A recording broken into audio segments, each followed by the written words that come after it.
Iron man marble কমিক্সের একজন অত্যন্ত জনপ্রিয় সুপারহিরো, যার আসল নাম টনি স্টার্ক। টনি স্টার্ক ছিলেন একটি ধনী এবং বুদ্ধিমান পরিবারে জন্ম নেওয়া প্রতিভাবান যুবক। ছোটবেলা থেকেই টনি প্রযুক্তি ও ইঞ্জিনিয়ারিং বিষয়ে আগ্রহী ছিলেন।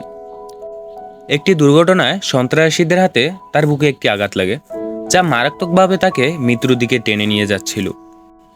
নিজের জীবন রক্ষার জন্য টনি আর ক্রিয়েক্ট তৈরি করেন, যা তার বুকে লাগালে তাকে আলাদা শক্তি যোগান দিত।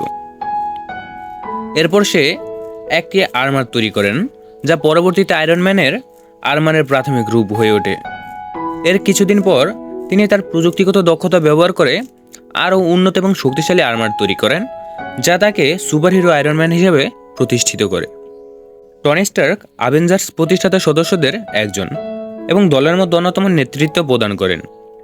তার বুদ্ধিমত্তা, উদ্ভাবনী দক্ষতা এবং সাহসিকতার মাধ্যমে তিনি দলকে আরও শক্তিশালী করে তোলেন এবং বিশ্বকে বিপদ থেকে রক্ষা করেন।